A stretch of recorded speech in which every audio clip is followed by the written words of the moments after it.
Good evening. I forgot to press the live, that the countdown was only from 12 seconds. So I don't know. That's the state of things to come. We're in for a dodgy live. But anyway, good evening, one and all. Good evening, Jay. Good evening, Ross. How are we, boys? Good evening. Yeah, really good. Thank you. Really good. Even everybody who's joined us already, I can see some familiar faces there. It's nice to see those people. Yeah, it certainly is. Hope you've all had a good week. Got a few people in the house already, so thank you and welcome. I'm glad actually that we're not the only ones that spend every Friday night on here. It seems to be the same faces in the chat all the time, so at least we're not the only ones writing off a Friday night. Everybody else seems to be there committed all the time too, so hats off to them for doing it. I know, I was going to say friends, but they're becoming family now. We see them every Friday, a lot of these people, which is wonderful. I know, I'm just considering how much turkey I'm going to have to buy for Christmas now. Yeah, bring them all around. Hey, Gal, how is your new Zoa? How's that new Zoa? What do you mean? Is it recovering? You see, Zoas are fussy when you put them in. It can take days or weeks, can't they, to perk up sometimes? Well, I sent it, and I can't remember what day I sent it. And then the next day came and went, and it didn't get there. Oh dear. And then it turned up the day after.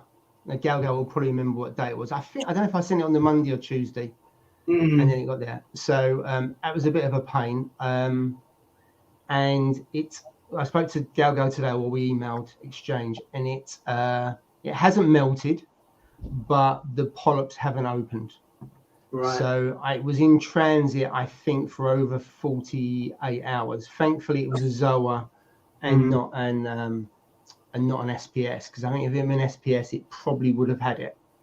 So I've seen a picture of it today. So it looks like all the polyps are intact, but it hasn't opened up yet, which is a bit of a. I had some rainbow hornets, and I emailed the chap at Ocean Blue Corals.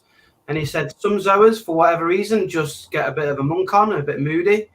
He says they're one of them, and they, they could take a few days to open. After about 4 days, they actually did open. So, fingers crossed. Which are we going to name the delivery company or not? No, it's Raw Mail. I send all my stuff by Raw Mail, and I've got to say, I have sent, I don't know, over the years, probably, I've got to say, at least 60 to 80 different boxes of corals, and I think this is the first one. Might be the second one, but I think it's the first one that hasn't got there the next day. So I was really surprised that it didn't get there. And I'd sent, well, obviously I sent one to Ross, and that got there the next day, and I'd sent 2 that week as well. So that's kind of 1 out of 4. But as I say, I've sent loads. But I know Gal has said on numerous occasions that people don't like sending stuff to Isle of Man because the stuff don't get there. So we will see. I think he said he was he's been target feeding it and stuff like that, and it's in quite low light. Yeah. Do we have any spares or not? There's no spares. Just in case. Well, I have got spares because Ross's one has melted, so I have of the same one. So the Dayglow ones have melted. So I've got 3 more frags on the go of 2 heads. So Ross will get a replacement in due course. But I mean, I fragged them last night, and I sent pics over to I think it was last night before. I can't remember what day it is, to be fair. Last night, and they were open. They was on the sand bed, and they've opened up. So it's just, I mean, the Dayglow ones, the more expensive they are, the more likely they are to melt. That's where it seems to go.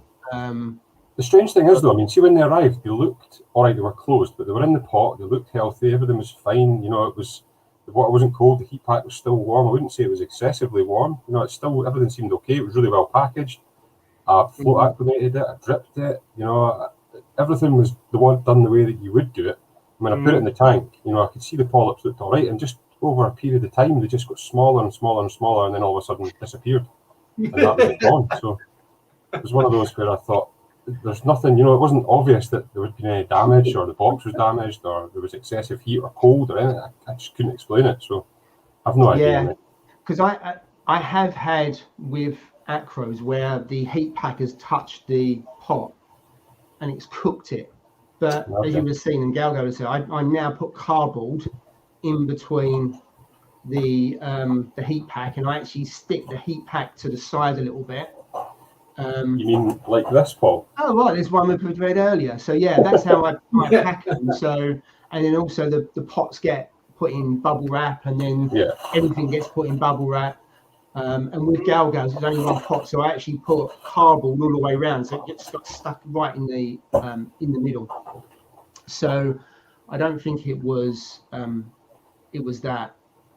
Is that to send it back, Ross? Is that why you kept the packaging? No, I don't know why I do it, but for some reason, whenever I get corals in polystyrene boxes, I keep the polystyrene boxes and think, oh, that'll be handy. I don't know what it'll be handy for because I've no idea, but it's still there. Thank you. And I always put one or two bits of carbon in there as well, and on that as well. So I don't know. I mean, there is ones like hallucinations, which are zoas, and they're like 150 quid a polyp. And that price of those have never come down in all the years I've seen them, because people look at those and they melt.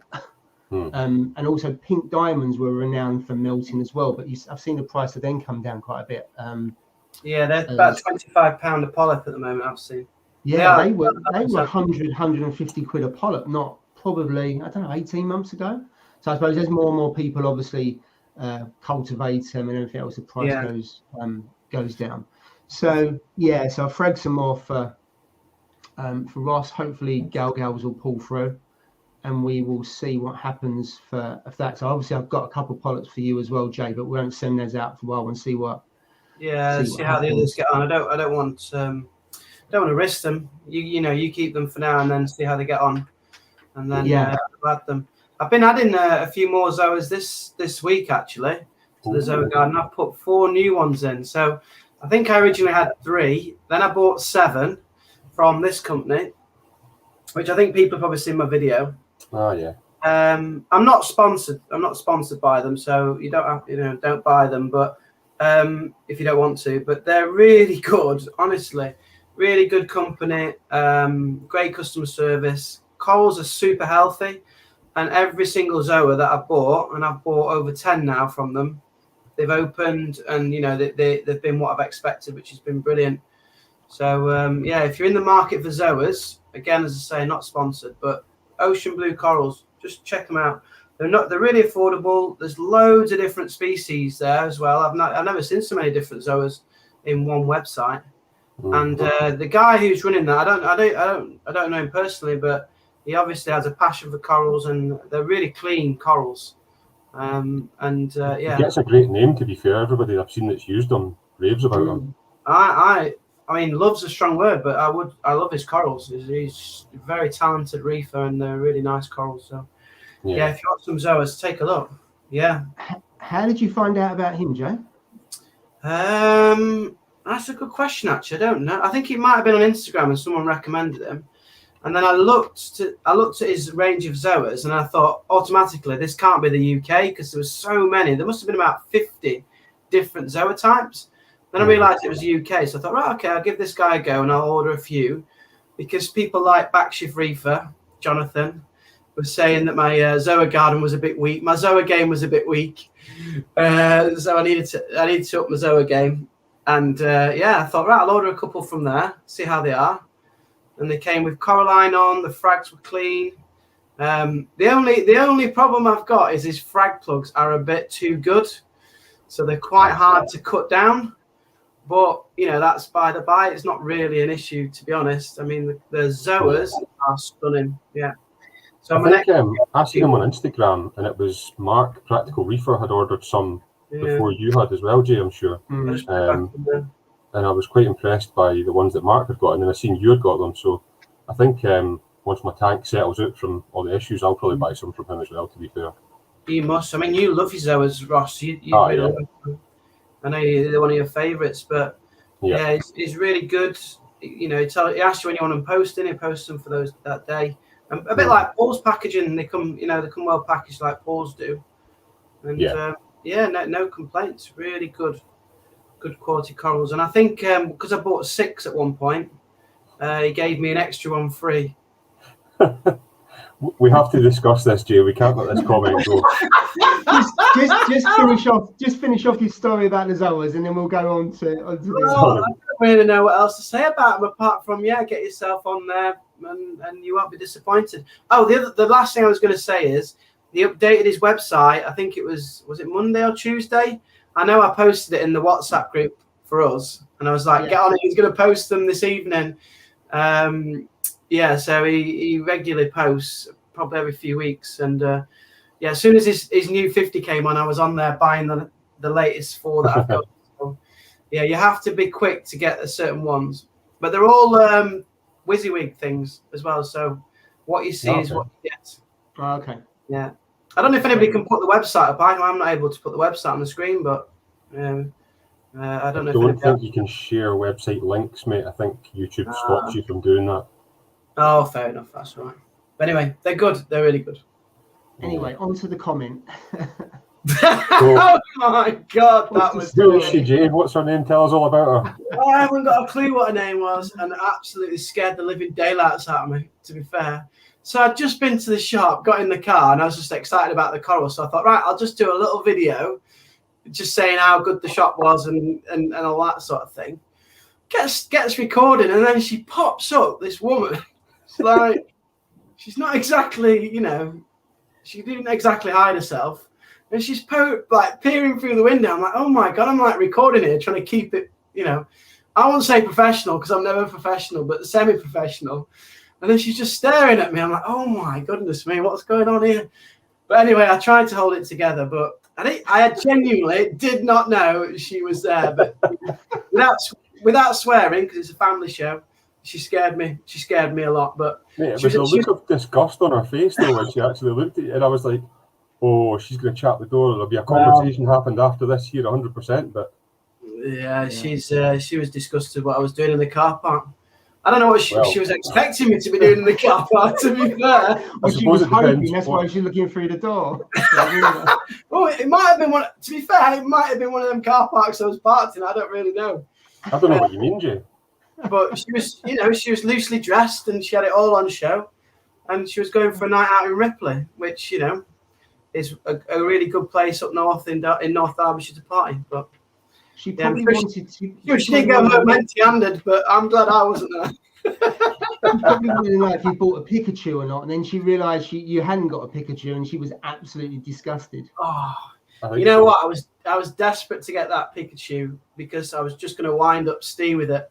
That was the main thing, because I know he's after one as well. But I'm not going to lie. See, the whole way through the video, I'm sitting there going, he's definitely bought it. He's definitely bought it. Yeah. He's keeping us in suspense. He's 100% he's bought it. It'll be the end of the video, and the video ended, and I went, oh, he didn't buy it. I know. Yeah, I know. Sorry to disappoint, but like Christian will not let a coral go out unless he's happy with it. No matter if you choose to buy it and say, right, I'll pay for it. He's like, no, because it's kind of his brand.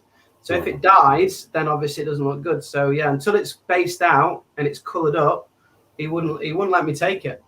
To be fair, that shop looked more like a jeweller's than a coral shop. That was something that you get to go and buy a watch or something, not coral, was it?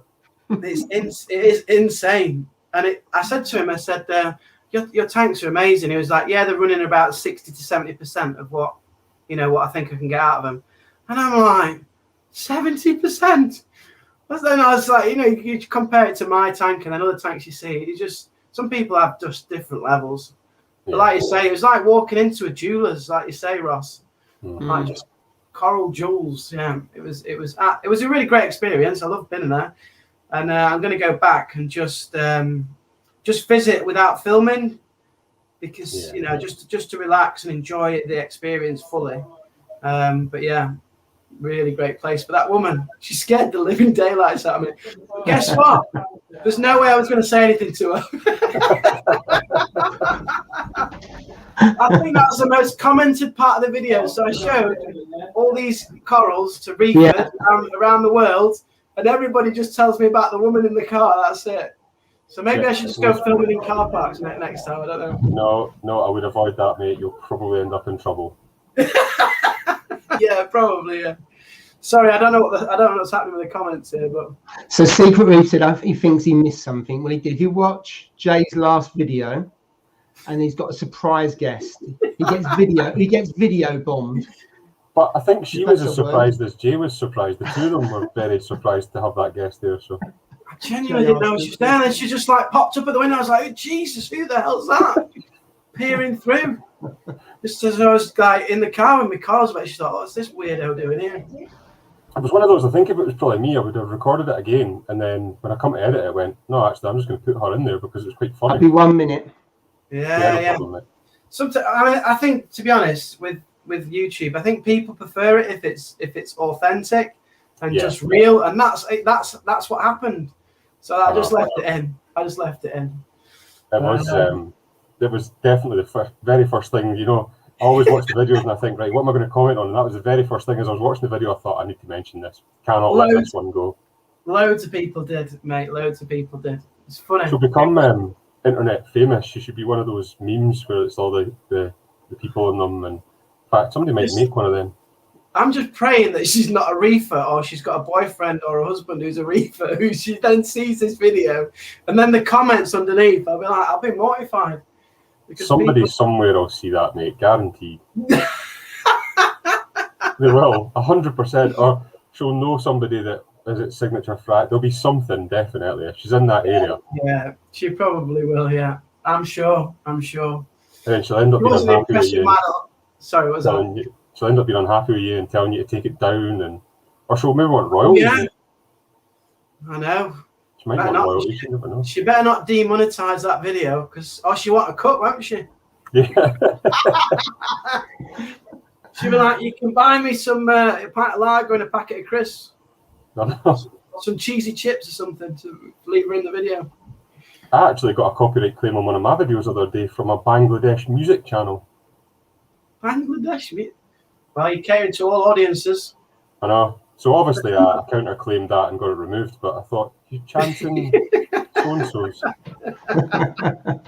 Didn't somebody, this is a funny thing, I don't know if there's nothing to do with reefing, by the way, but didn't someone complain about your channel, Ross, that you're the only person who they can't watch on double speed? It was 1.5 speed, wasn't it? Yeah, no, that's a new thing for me. I don't know why anybody would watch a YouTube video in 1.5 speed. I mean, it's quite, unless their life is that busy that they can't watch a video in normal speed. But it was one of those comments where I actually had to sit and read it about 3 different times, thinking, I'm the only one you can't watch in 1.5 speed. And I'm thinking, there's definitely something strange here. It's bizarre. Yeah, why would you want it to be? It's like you want the video to be over before it starts, and it's like, just don't watch it. Yeah, you need to speak more slower on yours, Ross, so you can speed it up. Just for that person and get one of them. But you do get some funny comments. We've seen a few of them on there, and you seem to get more than we do. There's some brilliant comments on the go. And I've took it now where you just go, thanks for the comment, brilliant. Whereas like before, I used to get all ultimate rage on and get all angry and burned up. As if. You know what I'm like. But yeah, it's you've got to have thick skin, put it that way. Yeah, it's funny. Don't we all sound like chipmunks on like 1.5 speed, surely? Anyway. I've never done it, but I have a funny feeling I didn't even know it was a thing. I didn't know it was a thing. No, have to try it out. So Jay, how are the frags that you got from Signature Frags? So 1 week later. Yeah, so they're all alive, and that's how I measure everything at the moment. That's how I'm measuring my teaching. If everyone survives to the end of the lesson, that's a good lesson. Especially year 9. Yeah. So I'll let you have a little look. So they're all doing super well. They are the easier SPS corals because that's the ones he was willing to give me. He didn't want me killing his. He didn't want me killing his prize. It's precious. It's precious, isn't it?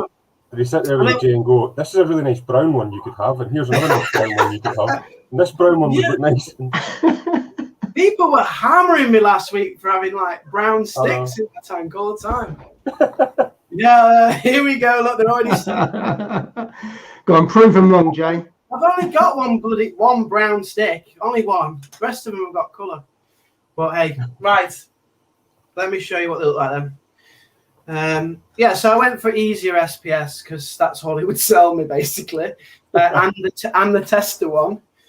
So I don't know how I'll have to just point them out. We're under whites as well at the moment, pretty much. So you can't really see the full coloration. Let me just see those colour there. Yeah. See some green. You see some green, yeah. So brown is a colour, isn't well, it? it's not brown. So that yellow one, you see the yellow one that's right at the top, that's really prominent. Yeah. That's an.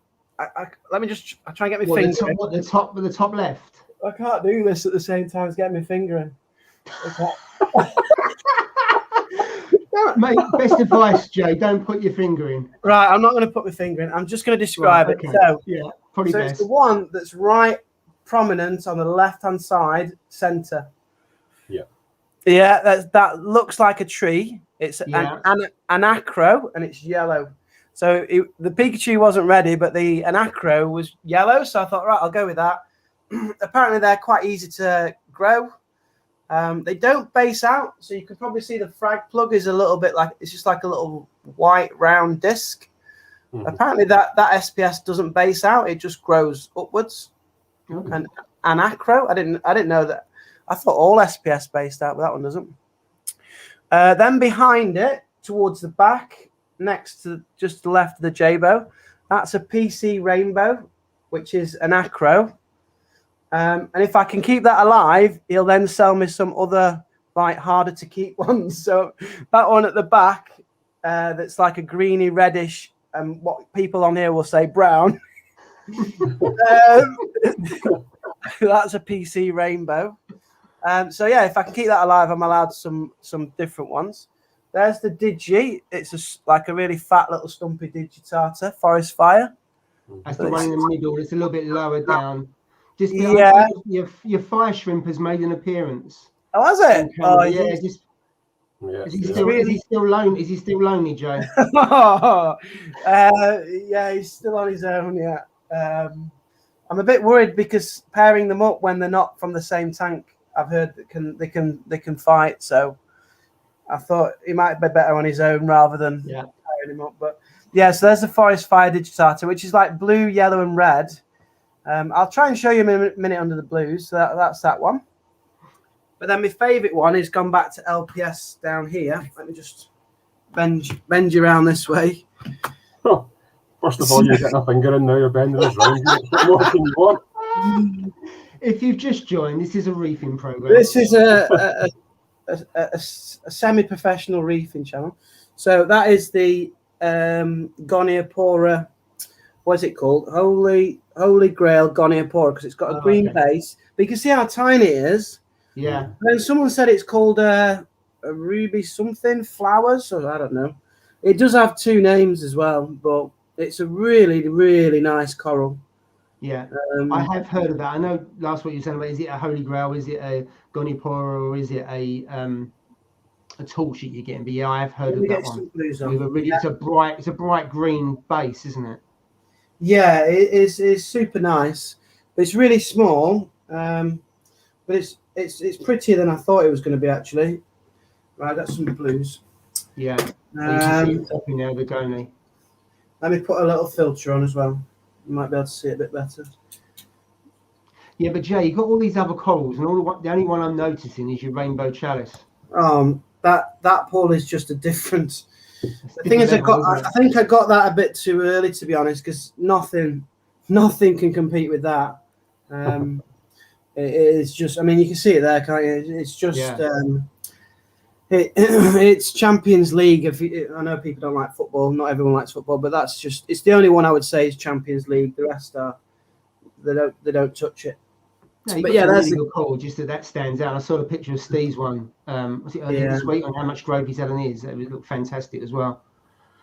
Yeah, so that's that, and then so I can maybe show you the other ones a little bit better. I don't know, but I don't know if they are any brighter or whatever. But yeah, it's still early days. I think maybe 6 months down the line, I'm excited to see what they look like. But again, it's with a little Red Sea Max Nano, and you're going for mixed reef, it's just like super ambitious because you can never keep everything happy. You're always, you know, going to upset something with the flow or the lighting or whatever else. The tank looks good now, mate. There's absolutely no cyano or anything. There's no algae or that. So it looks really good. I'm still on the purple patch, Ross, at the moment. But I didn't have to use the Cyano RX. I just kind of sat it out. But there's two things that I'm doing, and I just swear that these two things have just helped my tank.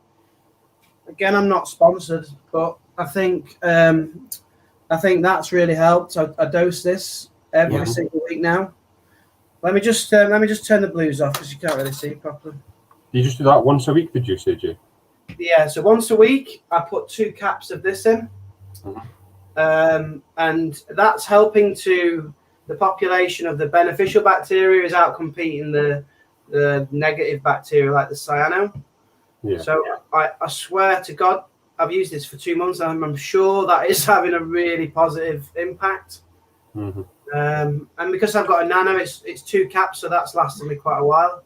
If I had like 3 tanks like Paul, or if I had big tanks, it probably wouldn't last that long. But I honestly believe that's making a difference. And the other thing that I've started to do is the amino acids, which I really think that's helping the corals. And when I went to Signature Frags, he was dosing amino acids into his SPS tanks, like quite a bit as well, and that was reassuring because obviously he thinks they're good. So I'm just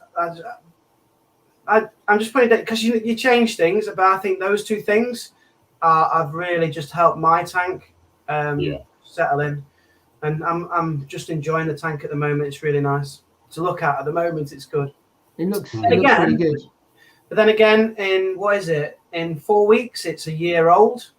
So I mean, I don't know, but I get a feeling that a year old to a year and a half is like the kind of a peak of a tank, as it were, or up to 2 years, maybe the peak, where things really start to go well.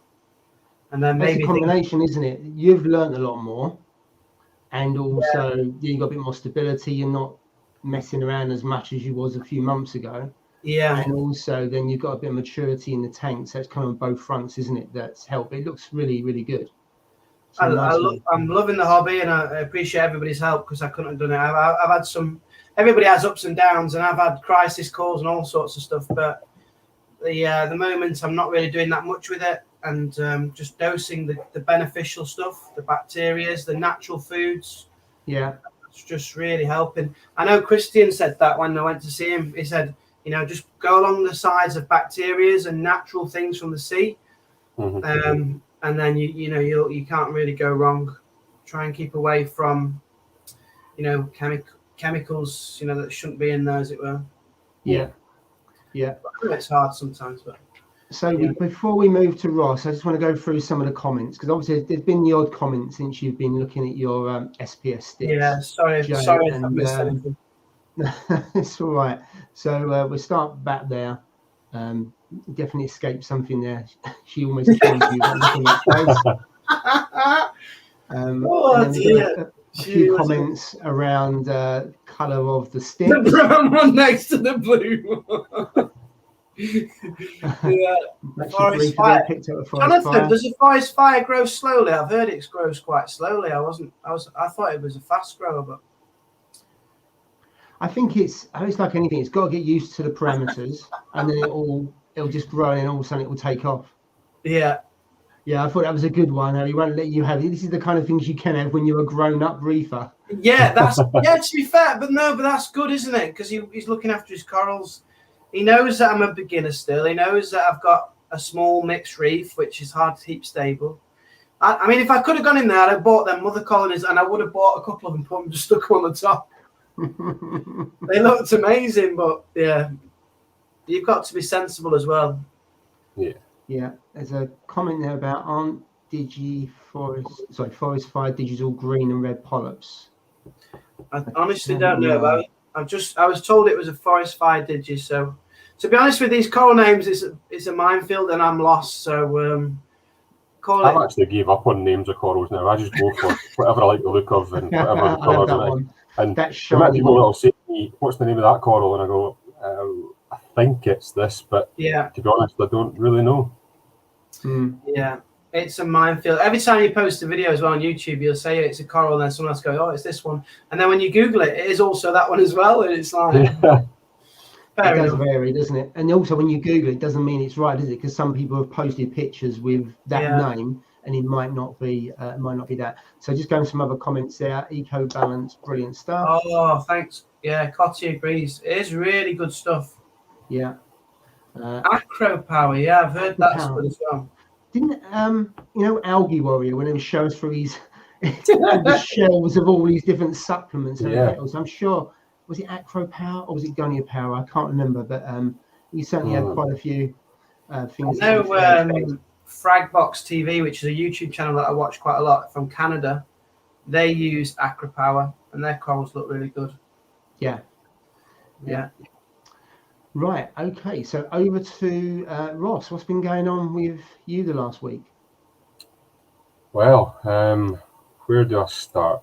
So I've had a couple of eventful moments, shall we say. So, like I say, I don't hide anything with my tank. There's no point. I'll try and share absolutely everything. So the greenhead algae that I had is pretty much gone. I would say 99.9% gone now. Tank did start to look quite a bit better, and then the cyano came. So the cyano is still here, and believe it or not, it went a couple of days where it looked like it was starting to clear up, and today it's got a little bit worse again. So I'm not really sure what's going on there. I did do a water test yesterday, and my nitrates are still down at 2.3, I think they were. So I really need to boost the nitrates somehow now. I'm down to only 5 bio balls in the tank. I took all the rest of them out, and I'm down to only 5 now. But I do have quite what I would say a high bio load for a small tank now. In the tank, as it is just now, bear in mind it's only a 15 gallon, so I think that's about 50 odd litres. By the time you take the rock, the sand, all that kind of stuff out, you're probably talking, I don't know, 45 litres for argument's sake. I've got the 2 clownfish, the Helfricki firefish, possum wrasse, and the urchin. They're all going to be adding to that bio load. I'm feeding now, albeit it's the smaller cubes, but it's the mysis, garlic, and spirulina frozen cubes that I feed, and I'm feeding one of them every day now. I was feeding less than that, but I'm feeding one a day, and the nitrates are still low. So I don't know whether I've got enough bacteria in the tank now that I can remove altogether the biomedia and just leave what's seeded in the rocks and the sand and so on, or if that's risky, I don't really know. But I do need to try and bring the nitrates up a little bit. I don't know what you guys think on that, but... So first of all, I'd like to say hello to Lily. So Gal's daughter is watching, that's why we was waving. So sorry to put you off there, Ross. No, hello, Lily. So Jay, you may be a teacher, watch your language. Yes, maybe. I don't travel to the Isle of Man every day, so I'm assuming that's where she goes to school. But hi, Lily. I hope she's a up-and-coming reefer as well. We need more girls in the hobby. That's what it is. So maybe she's a up-and-coming reefer. Yeah, there's a comment there about keep the nitrates low and supplement coral feeding instead of raising nitrates. That's one option. So again, I can do that, but I don't really plan on keeping anything, SPS wise or that in the tank. So it's going to be a tank that I think would benefit from having higher nitrates in it. So I'd rather have the nitrates up where they were before. Now, before they were up between 5 and 10 regularly, and now they just seem to have dropped and I can't get them to come back up again. So that is one route I could go down, but I'd rather have my nitrates up a bit than keep them low. Yeah. Personally. Are you still doing a weekly water change? So I have been purely because I've been trying to get rid of the cyano and so on. Now, what I did do this week was I didn't change the filter floss as regular as I normally would. Don't know whether that's right or not, but that's something else that I tried. I was going to skip the water change this weekend and just leave it and see if I can get that to rise. Maybe go to fortnightly water changes now that the tank's a bit more established. I don't know. Mine? Really not. So mine, Ross, about a month ago, which I know you're about a month behind me, aren't you? A month ago, I've gone to 2 weekly fortnightly water changes, and again, that's made a difference. Yeah. So I reckon you could be on something there. Yeah, so I might try that, mate, and just skip a week basically. But I know Reef King said they'll feed the tank more food. Now I've already tripled the food that I'm putting into the tank. I was feeding a third of a cube, which was enough for everything I had. I'm now feeding a full cube.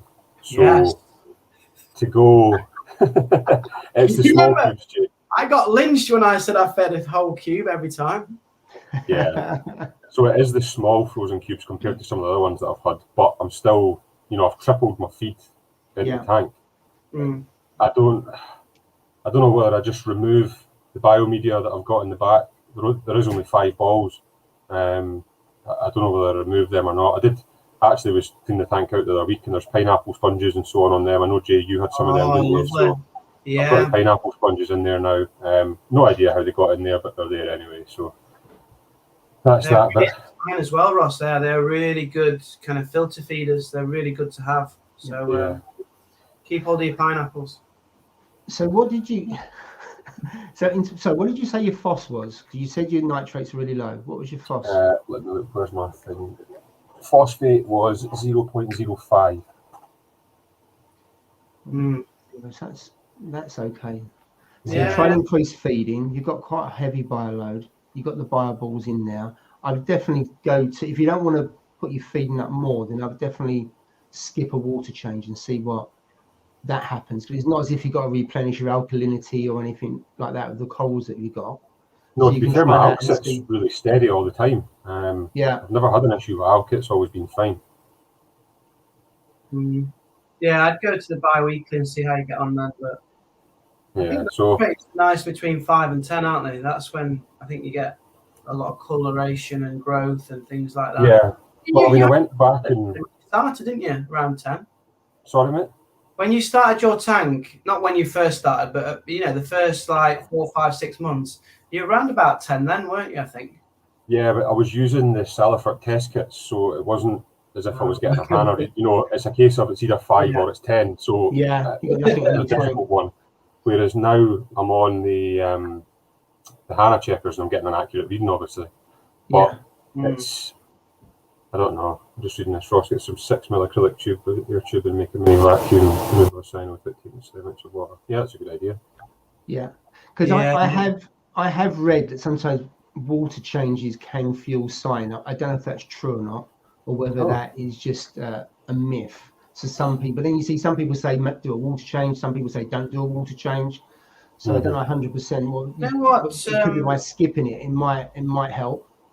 Also, maybe lower. How long's your lights? What's your lighting schedule? Is it for a long period of time?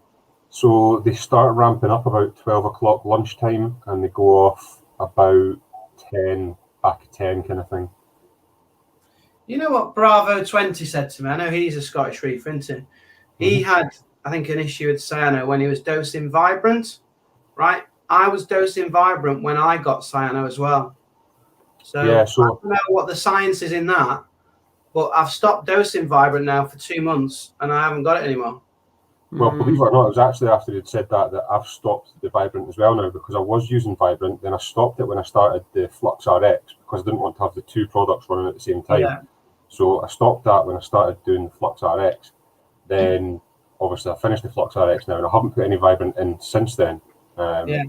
Based on, I think it was you and Bravo 20 had said about Vibrant causing it. So I don't know, it's one of those things. I was actually speaking to somebody about this today. It's a hobby that you're constantly trying to figure things out and constantly trying to learn things. You're never going to know what's what. And there's so many different opinions. Doesn't matter who you speak to, somebody will say, you need to do this, or that's not right, or do it this way, do it. And I'll take everybody's opinions on board. I'll listen to everybody, but it's one of those that you've ultimately just got to make your own decision and go, well, okay, I'm going to try this. It might work, it might not. I don't know. And the other thing is, if you end up changing lots of different things, you end up, you don't know if one of them will solve it because something else then counterbalances it. Yeah. We had that conversation months ago, didn't we? When you made quite a few changes, your lights, and you've done 2 or 3 different things, and that caused problems. So it's almost, if you're going to try something, do one at a time and see how it plays out, because you just don't know otherwise. So there's another comment there about using, where was it? phytoplankton. Yeah, Reef King's comment saying Oh, there we go. Yeah. live green plankton. So yeah, I could I try think that because I think I had read that somewhere. I don't know, Paul, you might know the guy, but there was a guy on Ultimate Reef. I think his name was Essex, ESOX, and he had a guide on how to beat cyano and all that kind of stuff. And I'm sure he mentioned adding phytoplankton in that guide that I'd read. Which kind of makes sense because I think you're adding a bit of nutrients and also you're putting some live stuff into the tank and maybe it just out competes it. Maybe that's the reason why. So that kind of makes sense because it's about competition, isn't it? As to what wins and what gets all of the food or the bacteria or whatever it is within that. I mean, the other thing I could do is go down the same route as what Jay done with the EcoBalance stuff from Dr. Tim's and try and do it that way. That's another option. Yeah. Going back to Signature Frags, he doses phytoplankton because it's a natural nutrient, bacteria or whatever it is. Well, it's plankton, isn't it, basically? I think it's live phytoplankton. It's not dead or frozen. Live. Live phyto. So, and he recommends that as well. And I dose live phyto, which if it's live, apparently drops your phosphates. But if it's dead, it'll push them up, apparently. So where do you get live phyto from then? Well, I got it from the local LFS, and it's like in a little, dingy bag, whatever it is. Is that the green? Is it green water basically? It looks like. Do you want me to go grab it? No, it's all right, mate. You can cultivate it yourself fairly easy if that's what you want to do. Some people just leave a bucket out and then obviously and seed it, and then it cultivates. But you could then just use a bottle with a light, and you can cultivate it that way. You've got to be careful. You have it too long, you can crash the culture. But you can buy. If you're looking about small amounts, you can get packets of it that's live as well. And then I think you keep it refrigerated, and it keeps refrigerated for a certain amount of time. It's like a Capri Sun. I think it was it Reef Phyto or something was the website I was looking at the other day. Yeah, I've used them before for pods when I was starting. They actually, now you mention it, I think they do a culture kit as well, Paul. I'm sure I've seen that when I was on there. Yeah, I've used them to buy pods before to start a culture. I think I actually started when I started the tank, I started feeding phyto into the 900 about 18 months ago, and also rotifers I bought from them. So I've bought some stuff from them before, and I found the stuff to be good quality. I noticed Backchef Reefer said buy mines off eBay, so if Backchef Reefer's selling some, I'll be in touch with him to get some, I think. You might find some people local that have phyto that you can just take get some from, or some LFS. Maybe, yeah. Anything like that, any of these bacterias or these like that mud, the mangrove mud or whatever I used to use, that's really good as well. I put that in every couple of months. Are you still using that, Jay, or did you stop that? Yeah, no, I still use it. So once every 2 months, I'll put a little kind of pea size in there, mix it with RO water, and obviously, in the natural reef, you get sediments flowing out from riverbeds and mangroves and things, and that's the reef in nature. And again, it's kind of like trying to replicate nature in your tank, trying to bring the things in from the sea that would naturally be there, like phytoplankton. It needs to be there, doesn't it, to feed the corals. So there's quite a few comments about people dosing them daily. I dose daily. Someone's mentioned about Future Frags. Is that I can't remember. Is that new to you, Jay? Awesome. Yeah, that's where I got my rainbow chalice. Yeah. Scott there is a really great reefer. He's really good. If you ever near Stoke, go and visit Future Frags. He's had a new delivery. If you're after some scholars, he's got loads of scholars in. Nice. The same thing about Kraken, the Nios Phytomax last 6 months. So there's probably lots of different ones out there. It's just a case of whether you want to cultivate it yourself or buying a packet. But that Reef Phyto is pretty good. Yeah, so that's basically what's been happening with the cyano. On other news, I seen Black Pearl Reefer put a comment asking me to show the new corals I've got. They're not fully open yet, so I'm not going to put them. That's why we went in the last video. There's no point in me showing you a coral that isn't open yet, so that's why they're not in. And other than that, I had a bit of a, how can I say this with it, since a bit of a silly moment the other day, shall we say. So when I feed the fish, I switch my return pump off, And also, if I'm putting my hand in the tank or anything now, I know I wear the lambing gloves, but if I put my hand in the tank for any reason, I always switch the heater off. Goes back to the tropical days where I heard all the horror stories of people getting electrocuted with heaters. Now I know your electricity should trip before that, but I don't fancy getting a bit of a zap off that. So I usually switch everything off anyway. So I've done that in the night time, changed my filter floss, fed the tank, and so on. And went downstairs, watched some TV, went to my bed that night, woke up in the morning and thought, house feels a little bit cold this morning. Went through to see what the tank was doing, and I thought, well, I'll check the temperature and see what the temperature is in the tank, and I couldn't see what the temperature was because I switched the temperature controller off the previous night and didn't switch it back on again. So the tank had dropped from 25.6 is what it usually sets it down to 22 degrees, and all the corals looked extremely unhappy. So I kind of panicked a little bit, switched it back on again, and had to go to work at that point because it was first thing in the morning. I start early, so I was away. The lights were off, so everything was closed anyway, but it really didn't look happy. I actually came back up from work at lunchtime just to check the tank, and everything was still closed compared to what it normally is, but the fish were all healthy and swimming about, and corals looked really unhappy. Long story short, to today, so that was 2 days ago, and today coral still looks slightly unhappy. Now, believe it or not, likes of the LPS, torches, frog spawn, hammers, they all seem fine. It's the mushrooms that seem really, really annoyed. Really? Mushrooms are about a quarter the size of what they were and still quite closed compared to torches and so on. Are all fine, all out, swinging about as they were. Zoas are just zoas, they're the same as they usually are. But the mushrooms seem quite annoyed at it, so I don't really know. I'm hopeful that it's not done any long-term damage. It should come back, but it was one of those where I panicked and thought, I'll just wipe my tank out for the sake of me not switching the heater back on. And then, believe it or not, the following night after that, I done the same thing, fed the fish, went downstairs and thought, I've not turned that heater back on again. So I go back upstairs and turn it on, but luckily it was only a couple of minutes that time. But I don't know how I've managed 9 months of the tank running without ever forgetting to switch it back on again, and 2 nights in a row I've done it now. So Yeah. I don't know what's going on, but It's like I said, maybe get one of those Wi-Fi plugs, and then on your phone you can then program it to switch off for an hour. So if you're doing water changes or whatever it is, you could just press the button, it'll switch off for an hour and automatically come back on. That could be, rather than having to go under and then you've got to pull the plug out and you've still got the temperature control on, which I know you don't want to do. You could do it that way, because I hear quite a few people use those little Wi-Fi plugs and they work quite well. I haven't used one myself, but I heard people put them on timers and stuff like that, so that might help.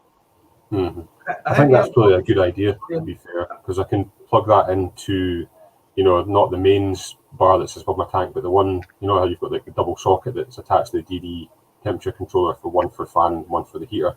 Yeah. Plug it into there, so it's still out of sight, but I could then switch it off with the phone and tell it to come back on again, rather than, because what I'm doing just now is just switching the actual power off at the main bar that sits above my tank, kind of there somewhere.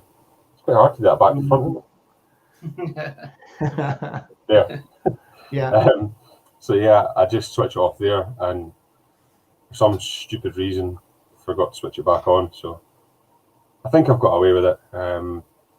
There are a couple of comments there. They drop more temperature than that when they're getting shipped, which is totally right. But it's just when it's your tank, you panic and you think, I've wiped everything out. But no, I think touch wood, it'll be okay. So, like I said, I don't hide anything in this. There's no point in me saying everything's great when it's not. So that has been my week of not disaster. Disaster's too strong a word. A week of mishaps, shall we say? As I say, mishaps, but if it's only your mushrooms that are sulking, mushrooms are really hardy, so they should. Yeah. The thing that kills mushrooms is if there's hardly any nutrients in the tank and they just starve. But I've got mushrooms. Well, that could be another reason for them looking unhappy as well, though, because my nutrients are low. Yeah. Yeah. And you've got a gorgeous mushroom, that Recordia, the multicoloured one. It's absolutely stunning. I hope that one bounces back, because it's really nice, that one. Yeah, well, it's probably the best looking out of a lot of them, to be fair. The big neon red Discosoma ones I had, they look pretty terrible, to be fair. They're not doing great. But the Florida Recordia one that you like is still really good. For some reason, it still hasn't split yet. It's still only the 3 heads. So I had it out the tank a couple of weeks back, I think, just to check it, to see you know, how it was splitting, and it's still exactly the same way. So I don't know if I need to move it to maybe less light or less flow or something to try and get it split. You know, when they split, mine looks like it's split, but they're all holding on to the same rock. What do you do there? Yeah. Can't they find another rock so they all separate so I can sell them? So you could put another couple of little bits of rock round about it so that they'll split onto those little bits of rock, and then you can lift that off. Right. Or you just need to cut the bit of rock that it's on and do it that way, I think. Because I didn't know. I just assumed that they'd actually separate from each other. But mine I've got 3, but they're all still clean together on the same rock. Yeah, so they do separate, but as you say, they'll just be right next to one another. So you could always prise it off and then put it onto a thread plug or something like that, but then you risk it floating around. Oh, yeah. Oh, don't say frag plugs. God, I hate them bloody things. I know you do. Just a couple of comments there, Ross. Is that one there? I bet you check for the firefish. So with the Helfrickie, actually, it's still by far my favourite fish, but it's found a little hole in the rockwork, a little cave, and it sits in there pretty much all the time. The second I take the lid off, it knows it's getting fed, so it comes out and swims about till it gets fed, and once it's fed, it goes and hides back in this little cave again. So, although it's a stunning fish, it hides quite a lot. I'm hoping that it's going to come out more and more as it gets more comfortable, because it is quite skittish still. Yeah. What's in the cave up? Knowing my luck, I'd end up doing it with the fish in it. I'm only joking there. I'm only joking there, by the way. Obviously, nature needs to take its course, but you know, if you really want to see it more, just bolt its cave up. But it's a bit in the rockwork that's underneath the arch that actually goes right through, so it can swim from one side to the other. So it's a little kind of. So that'd be no good. That'd be no good, Jake. It don't go round the back, and you won't see it at all. I know. That's the good thing. The bit that it's at is actually at the side of the tank, so I can see it, no problem. Oh, that's quite a bit. So yeah, it's not the end of the world, but yeah, that was the very first thing that I looked for, because I've got these little, can't remember, these Orphec torches that I got. Remember the kind of blue light ones? Yeah. So you shine that in at night time and make sure that everything's all right with the blue light. So it was like 5 o'clock in the morning, and I'm there with the torch shining it in to make sure everything's okay. So as you do. The only thing at 5 o'clock in the morning, it all looks dead anyway because it all retracts. The torches you can't see it. You can see it's a skeleton. So you look at it and you think, oh my god, what's going on? But then there's a reason, because it's dark. So just a couple of comments there. There's one there around Reef King, that LPS don't like his tank at the moment because it's too clean for SPS. Yeah, it's hard, isn't it? Next. Yeah, that balance. We talked before, haven't we, about a mixed reef. How do you get the balance right between the dirty and clean water that you require for SPS and it's hard. LPS? It is difficult. And then you got there a couple more comments around Wi-Fi plugs. There's one there, and I've lost my train of thought. There was another one as well about someone else using Wi-Fi as well. There we go. Wi-Fi plug there on a light bar. Comment there about temperature dropping. So I think I had another problem this week. I had another power cut yesterday for 8 hours. What's going on? You're in the capital pretty much. Well, yeah. So basically had a power cut, and everyone else around me did. And then you phone up and you find out what's going on, and a builder had gone through the electrical cable. So I can't blame the electric company. So is he alarmed? So well, who knows? Just started asking. So like 3 hours later, I'm thinking, what should I do? So then I put on the battery air pumps in the other 2 tanks. And they work really well. The amount of bubbles that, I know it sounds quite obvious, but there was like 2 batteries in each, and they work really well. So I'm glad I had them as backup. And so 8 hours later, before it came on, and the battery backups on the MP40s, they were fine as well, and everything was fine. I didn't worry about the temperature, and the temperature was still 25 degrees. So it was quite warm out. So I didn't worry about that. I just kept the doors closed and made sure everything else, so the heat was retained, and that was fine. The only problem I've got is that I've got in a total 6 radian lights. On the main tank, one of the lights is totally out of sync, and then on one of the other tanks, the lights out, radian lights out of sync as well. So I've got to looks like I've got to reprogram it, which is a real pain in the arse sometimes to reprogram ready. And so touch wood, that's the only thing. The cobbles were going out the water for 8 hours, and they all seem okay as well. Those ones that were the tips, other than the stylo, which already I managed to kill that last time there was a power cut. So it's such a pain. But I'm thinking about, what I do. Should I get a proper battery backup that lasts for quite a few hours? I know we talked about it last week, but I mean, that's like twice in 3 weeks. But that's the first time I've had a power cut for probably 2 or 3 years, Yeah. Or whether I was thinking, do I go and buy a generator? Then I have to be here if I have a generator. So I don't know what I'm going to do on that. So I'm undecided, or I might just get some more Vortec battery backups. I don't know, but I do feel I need to probably do a bit more than I'm doing. It's like one of those things, you buy it and then, is it a waste of money? But it's times like that you then realise it's not a waste of money, and it's worth. How much are they? Around about £200 or something? What, the kind of battery backup cells that you can then use to power? Yeah, so you can get the ones that we talked about this last week. I think the ones that you get on from a server, which powers PCs and stuff like that. They start at about 150 quid, but of course then they go up to 300, 400, 500 quid, and obviously they've got more juice in them. Then I was thinking, even at 500 quid, it's only got to save your tank once, and that's paid for itself, isn't it? Yeah, absolutely. Yeah, that is true, Ross. Yeah. And you could say that it might never happen, and that's great. It might never happen, but would you rather have the £500 battery there just in case? Yeah, I would. Yeah. So that's an interesting one, Gal, about 79 quid each to an eBay. Because I have thought about getting a second-hand one, which that's really cheap. Because they're about 190 quid new, which is a lot of money. But then you look at it and say 79 quid. I've got no idea how good the batteries are. And was it not Reef Dork that done a video where he got the Ecotech one and he split it open, and it was basically just a normal battery you can buy from anything. I think you can get from Dingbro and Car Supply, places like that. And Ecotech are just putting a box around it and charging you a lot more money. So, if you looked into it, then you could probably get quite a bit more, I think. Yeah, so I might have a look at his video to see, because actually then I could maybe buy for one for 79 quid and then just replace it. So I remember his video, but I don't remember watching it at the time, or I've forgotten about it. So I might I think it was titled like something about reef rip-offs, or it was like top 5 overpriced reefing items, or something along the lines of that. I can't remember the exact title, but yeah. I don't know how he narrowed it down to 5, to be honest.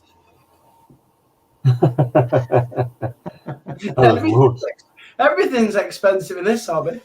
It certainly is. It certainly is. Now, sorry. Go on, I've got a link to kind of what you were talking about there. So not to do with a power cut, but I came in 3 days ago and my wave maker was off. And I thought, that's a bit unusual. And because it's the Jabo one, the first thing I thought was, why did I buy the cheap one? I should have just gone for the Nero and it would have been fine. Because I always have this thing, if you buy cheap things, you have to buy them twice because you have to replace them really soon. Yeah. And I don't normally go for the cheap option. I normally go for, the one that will work generally longer. So I blamed the Jabo. I was like, the bloody Jabo's gone, cheap Chinese piece of whatever. And then I looked down and I was like, okay, now the ATO's switched off. And my ATO and my Jabo pump, I bought them kind of not right at the start. So they're in a separate extension lead. You see where I'm going with this now? So I've got the same extension lead as Ross, the black one with the independent buttons. But then I've got another one, a cheap white one that looks like it's from Home Bargains. It's got 3 sockets in it. And the extension lead basically failed. It broke. Oh, right. Which is fine because it was only off for a few hours whilst I was asleep. But then I was thinking, well, good job I'm not away for the weekend or 3 or 4 days, because the ATO would have been off. The flow would have changed. And I'm like, oh my goodness. So I think I got away lightly. But I know you, Paul, were talking about it, I think on the live stream where I wasn't there, about making sure you've got, the circuit breaker on your extension leads. Don't buy a cheap extension lead. And I'm just going to echo that really, because I've been caught out there. I got lucky because if I'd have been away, it'd have been off for days. But yeah, I wouldn't scrimp and save on an extension lead. Put the decent ones on. So it's an interesting one, because if you put one of those Wi-Fi plugs on, I think if the power goes, again, you get a message that the no power's running. Now, that's what I've heard. I haven't used them myself, but I know there was people that have used them already. So that's what I've heard, that if you get one of those Wi-Fi plugs and the power fails, it sends a message because it's not working. But I don't know if that's true or whether I've just totally made that up. So I've looked at those people that have got those. Can you put a comment in there? And there's a comment on here. There's who's the mod on here. Now, we don't have mods on here. Rightly or wrongly, we self police it or anything else. I don't know if that relates to never say hi or nothing. So apologies if you feel you're being ignored. That's not our intention. We do try and say hello to people as we're going along. I don't know if we need a mod. I thought a mod is on there really much to stop people spamming and stuff like that. But it's not something we've got, and it's not something we've really considered. I don't know whether we should have one or not. I know you guys say hello to one another and stuff like that. Do we need to acknowledge you more? I don't know is the answer. But if you think we do, then it's something that we could look at. But so far, not much spam gets through, I don't think, which I thought was the purpose of a mod. But I could be wrong. I don't think we had a need for one, really, mate. I mean, I get having a mod on a channel that's got loads and loads and loads of viewers and so on. I get that, but I don't know if people want us to have a mod, then we can. But yeah, I know, it's good to see you, mate. Hello. Whoever. Yeah, so I don't know is the answer on that one. I think it runs okay. I don't know but you guys watch and we just gas. So if you don't think it works and we need to have one, then put it in the comments. So the Jabo, by the way, great wave pump. Great wave It wasn't pump. down to that. It wasn't down to the Jabo. I need to apologise to it for jumping to conclusions. So plugged it back in and it's worked fine. To be fair, it's got some good variation modes. For the money, it's been really good. So happy with it. Happy with it again. Yeah. Well, there is someone on there we haven't seen for quite a while. So good evening, RCW. Haven't seen him for months, is it? It's been a long time. Been missing for a while, I think. Yeah. So welcome back. All right, let's just go down some of the other comments. There we go. The smart plugs do send notifications if no power. So that's quite a cheap version. I think they're about 25 to 29 quid, I think, Jay. So it sounds like a lot of money for a plug. But even if you just have one. Well, I was just looking there, and Galgo said that he uses TCP smart power plugs, and they give you the notifications, he said. So I've looked on Amazon, they're only a tenner each, so it's actually not too bad for those ones. Yeah, TCP smart ones are only a tenner, so. Yeah, that's it, with the surge protection, that's what I was trying to talk about. Yeah, it sounds like there's quite a few different ones on there. There's a lot of. I think I'm the only person that's not using these, but so a lot of people are talking about them. I need to get onto this, I think. Yeah. Yeah, I'm having a look. The Miros one there that somebody had just suggested is £30 for 3 of them. So yeah, about 10 each. It's probably worth getting them. That's nothing when you look at, as you say earlier on, how much we actually spend on our tanks.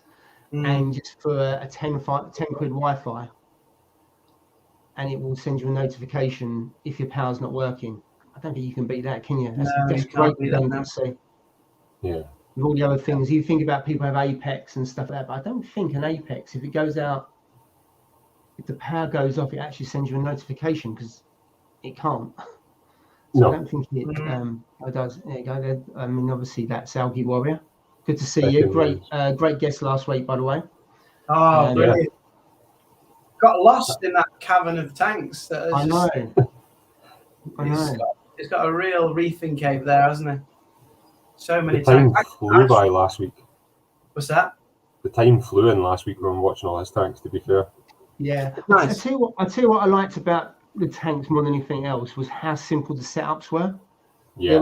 There was hardly any complication to those tanks, whether they be the smaller ones that had hang-on filters to them, water changes, and a couple of larger ones, skimmers. Some had no skimmer. It just shows you what you can do without all of the loads and loads of kit, just by simple water changes, hang-on filters, skimmers, and stuff like that, which we kind of know already, but you get consumed with all the kind of things that you can have. What I admire really was all the issues and problems that he'd experienced over the years, and he's still in the hobby, you know, with his recent tank. You know, the fact he's so resilient and just keeps on going. All the challenges that he's faced, you know, and he's still got, you know, a thriving display tank. My favorite was the GSP, the horizontal, the branching, yeah, whatever it was, yeah. That was really unusual, wasn't it? I think there was one person in the comments, I think it was Phil, I think it was, who's got a branching, but I haven't seen it and I haven't heard many people talk about having a branching GSP. So that's quite unique, wasn't it? Something that's quite a common. I've never seen one. Quite a common coral. Yeah. Yeah, I've not seen them here either. I don't know if it's more common in America, I would imagine. But yeah. So anyway, change the subject. Let's get on to reef shows. So I think it's 2 weeks, isn't it, to Crackner? Yeah. Yes. I saw Colette. There was a live stream on Instagram. They were talking about Crackner. So I know you two guys are going. You're there for the weekend, aren't you? Yeah. So I'm going down all weekend. Don't know who else is there all weekend actually. Jay, are you going there one day, Jay? Are you going I'm going to go one day. Yeah, I'm going to go on the Saturday. Yeah, just go for the one day. Because you might buy something, so I want to bring it home same day. That's actually said that he's got tanks set in your up. hotel room. No, he's got tanks set up for holding the corals. He posted up about that, saying that if you buy something and you can't take it home that night, then you can keep it there in kind of storage tanks that he's got set up. Oh, I didn't realise that. I didn't know that. That's why I'm going on the same day, to be fair. to get something. I didn't want to leave it in the hotel bath just swimming around in there. I thought I'd best get it back. It will be a bit dodgy. I think I remember, Ross, I've never been to one of these frag. I don't even know what goes on at these frag meets or frag swaps. What if you haven't got anything to swap like me? I haven't got anything. Then you don't swap. You don't swap them. Well, that's going to be a bit rubbish for me, isn't it then? No, you need to start fragging stuff then, mate. Yeah. So I'm a bit young to be fragging at the moment. I've got nothing really that I'm trying to grow it enough for this tank. Never mind frag it, but there's got to be somebody here wants a brown stick, surely. It's not just any brown stick, Ross. It's a very famous one. Yeah, well, that is true. You can say it's a Walt Disney, but it's just gone off colour a little bit, and no one would know. And then you can swap it for an ultra uber something or other. If you see me walking into Crackner with loads of dogs following me, it's because I've got my brown stick. Do it like an M&S advert, Jay. Just say this isn't any brown stick. Choose really brown stick. Yeah. So I don't. Well, can you buy from people? I don't know. How do they work? Does anybody sell stuff? I don't think there's any holding tanks or anything like that. I mean, there's no reason why, if you know someone's got a frag and you want it, that you couldn't meet them there and obviously pay for it and stuff like that. So there's no reason why you couldn't do that. I mean, I've met people at AAC before and swap frags and bought frags and sold frags there. It just happens that they're going there, and that's the central point where people are at. So there's probably no reason why you can't do that, Jay. Yeah, I'm looking forward to going to the shop because all the hardware that I've got for my setup was all bought from Kraken. Oh, okay. All the light, all the pumps, all their dry goods are all from Kraken. So I'm excited to see the shop. And I don't know, has he got? I mean, I don't know if you know, like an aquarium part of the shop that you can just look at the aquariums and things. Because not many reefing shops. Yeah. You know, as in like aquariums on sale. What's that? As in like aquariums that are for sale, do you mean? Yeah, out the box, so you can see them all and see the quality of them and just have a look around like a car showroom, but for the aquariums. I think he does have some on display. He has got some displays. I don't know how much he's got on display. I haven't been there. And I know he was changing some of the displays as well, wasn't he? Because he was getting was it a Red Sea Reefer 900? I thought he was getting in stock. I don't know if he's got that. Cutting the And then- chalice. I don't know if I dare cut it yet. I'm not experienced enough. Yeah, Killed that would be a my bit head. of a risk. Yeah.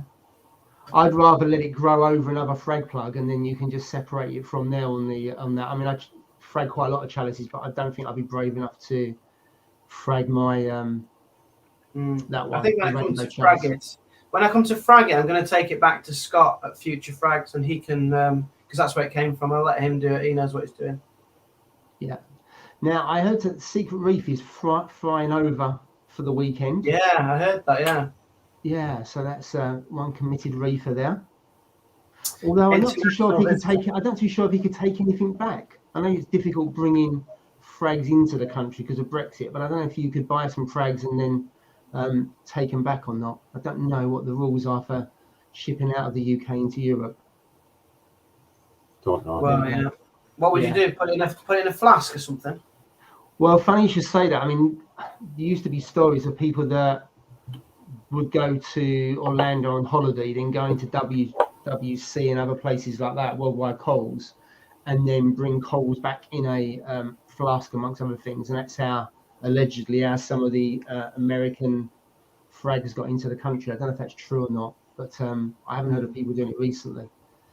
Things like the Raja Rampage and other things like in the Walt Disney, allegedly that's how they kind of got into the country, but I don't know if that's true or not.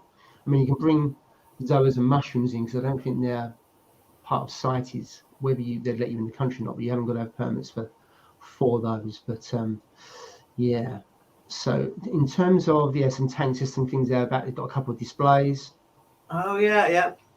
So they have got some there. That's quite good.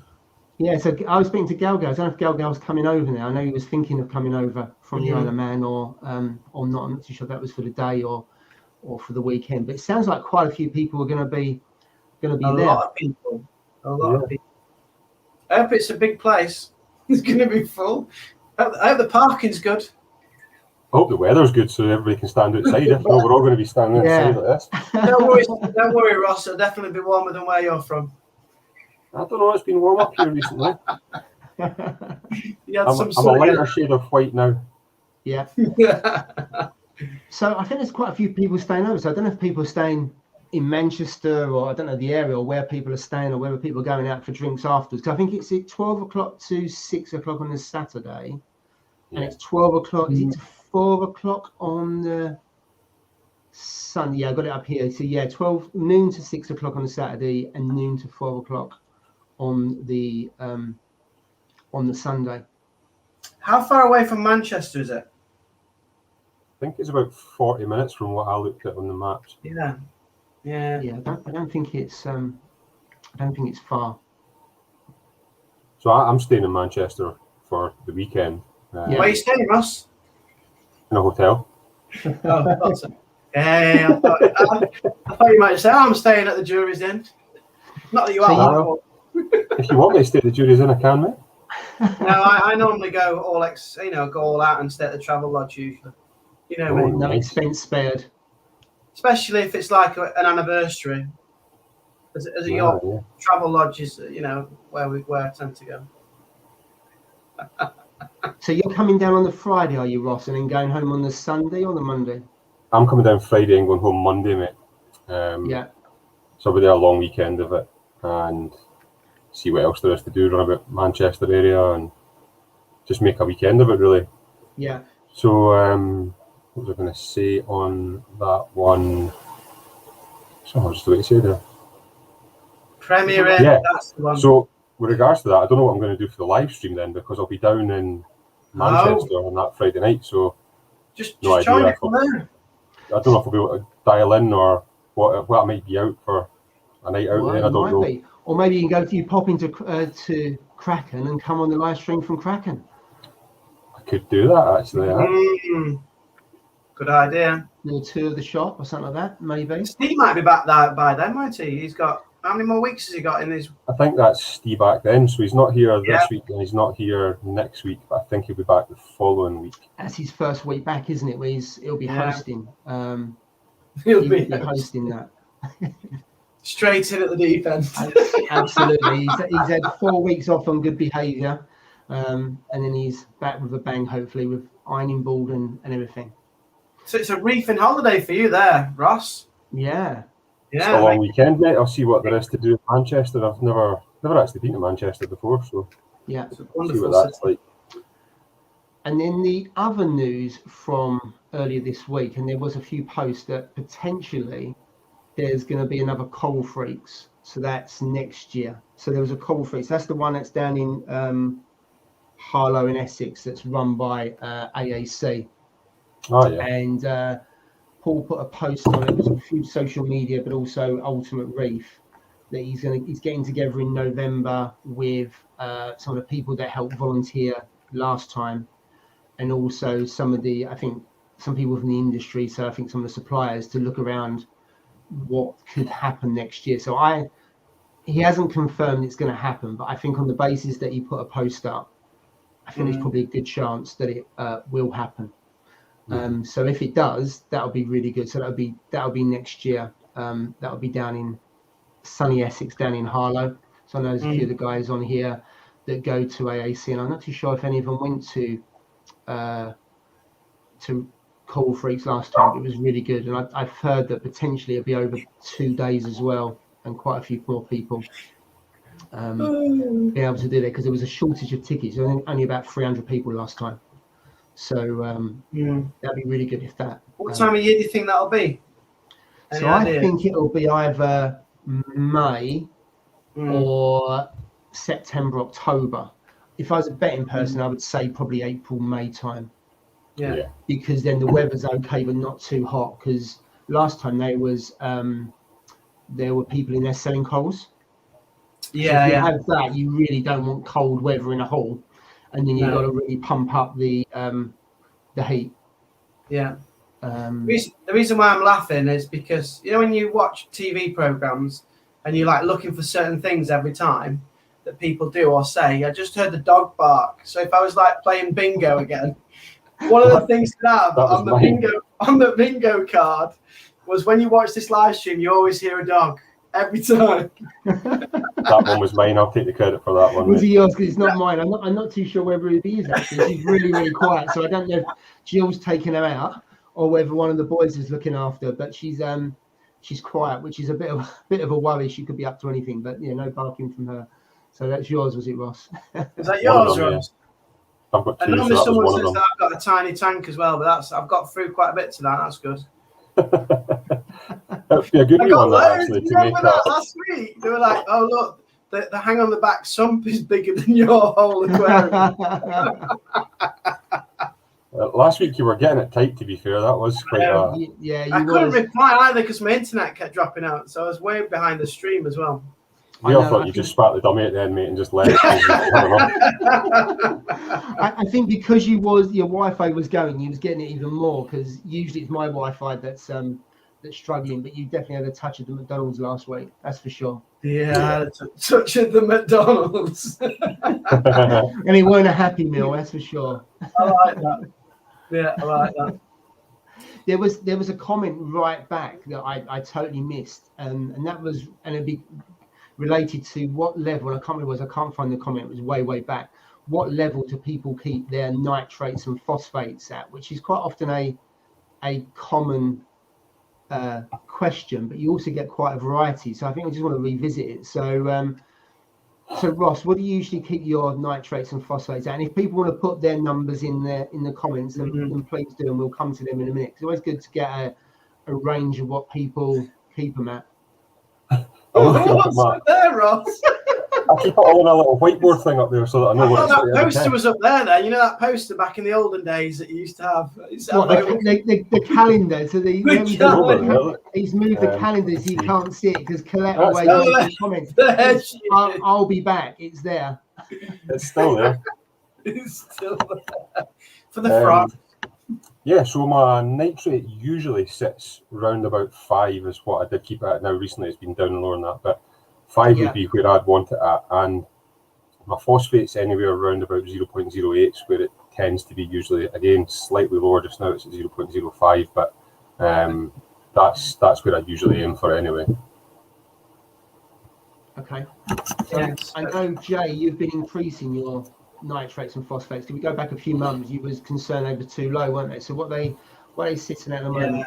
So my nitrates at the moment are around about 8, which is the highest they've ever been. Which is sorry, I'm getting put off by the comments. Yeah, so around, it's 8 at the moment. My nitrates, my phosphates are up and down. So yeah, this is crazy. But the highest they've been is kind of 0.20.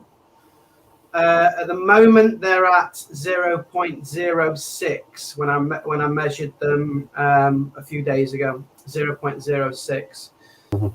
Which I think is a bit low now. I quite like mine around. I mean, me and Steve have talked about this. We quite like them around 10 or 14, that sort of area. So 0.14 or 0.10. And when I was chatting to Christian at Signature Frags, he likes his for his SPS at 0.08 because he says that the SPS is fleshier. And if it's fleshier, he can then ramp up the par, and then without them bleaching, and obviously then it increases the growth. So I quite like a slightly higher phosphate. I'm gonna go with Steve and say it's around about 0.14, something like that. So what he's saying is he keeps the phosphate up slightly higher, which allows it to actually more polyp extension, which means he turns up the lights, which I then suppose protects the flesh on them so they don't strip, and so therefore he feeds them, they get more light, and then that accelerates their growth. So when you're a coral farmer, that's obviously one of the games, isn't it? Growth and coloration, isn't it? So that's how he accelerates. Did he say he focuses more on growth or coloration, or did it vary from? He said it does both for him, but so I know people say low phosphates for SPS, but I know 0.08 is quite low, but for an SPS tank, I mean, I believe that's still that. Some people would say that's quite high. But I mean, I keep mine at between about 0.03 and 0.05. If it starts going up to the 8 or above that, then I start using some phos. That's the one tank that's got SPS. If I've got another tank that's got kind of the LPS and Zoas and stuff like that, then I'm happy for it to be higher. And then nitrates, anything between 5 and 10. So I don't try and keep the range too.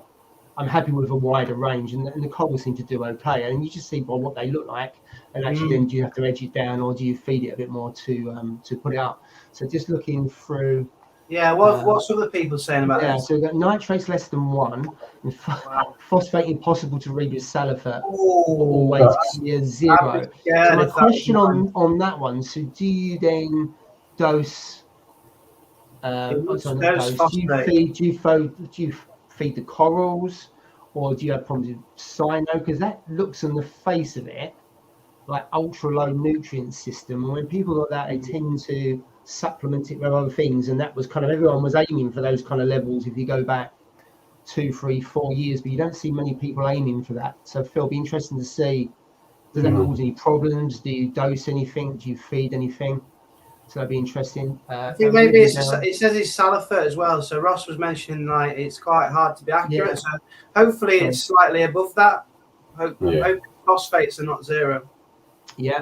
So there we've got battery reefer. So see, nice to 1. And probably have nitrates at 10 to balance the others. So therefore that fends off of cyano. That's the 100 to 1, which I've heard of people talk about. So the nitrates being 100 times the phosphate is a really balanced nutrient level. Now, I'm only going what people have said, but that, you know, the 0.10 and the 10 is like, that fits well. And his tank looks really good and really colourful. So absolutely.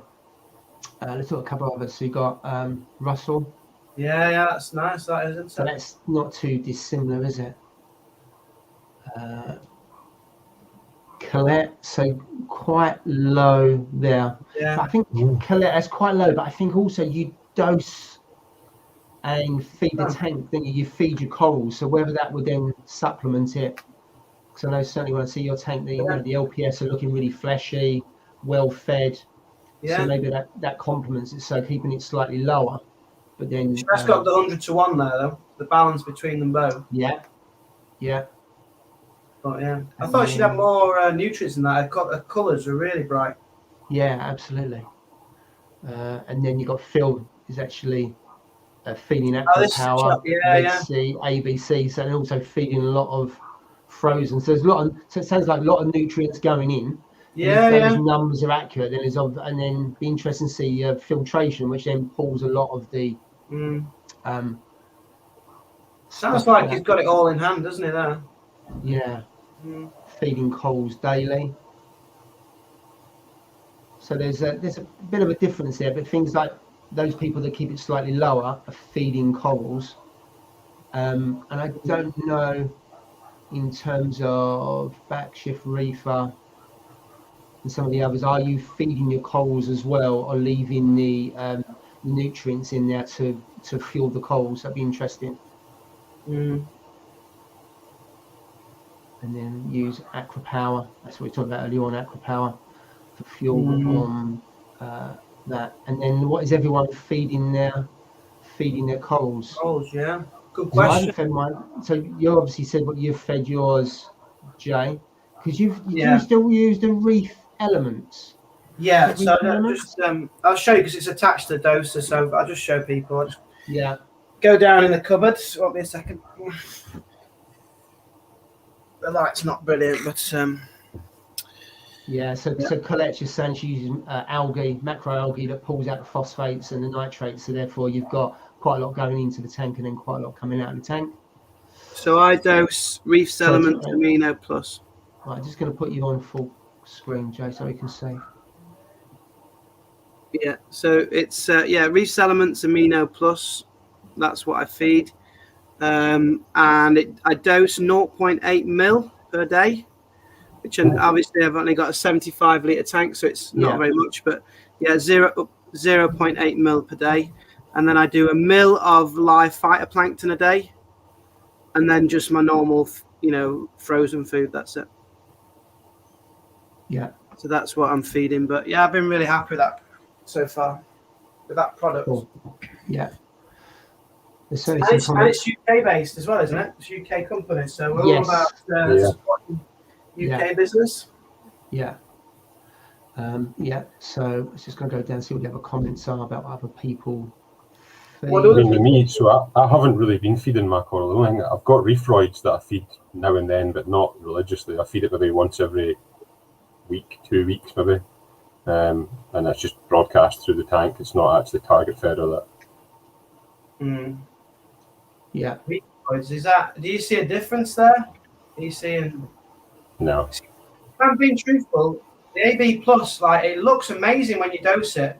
It's with the toxic green, but I wasn't really seeing any difference with either the color or the growth. I wasn't really. I like the display it puts on when you get it out of the bottle, but that was about it. Yeah. The only thing I did notice with reefroids when I was feeding it. So when I first got it, I was feeding it a bit more regular. But the phosphate was going through the roof, so that's why I kind of stopped feeding that as regular as it was. Yeah. And I've seen more and more. Maybe it's because people on YouTube are not running a skimmer as much as they used to, because it used to be almost like the first piece of kit you get is a skimmer. But you see more and more, not just on nano tanks, because I know sometimes it's harder to have a skimmer in our nano tanks. I know you don't use a skimmer, do you, Ross? But no, I don't. Jane. Yeah, I have a skimmer. Yeah, I use a skimmer on mine, but I know Ross doesn't.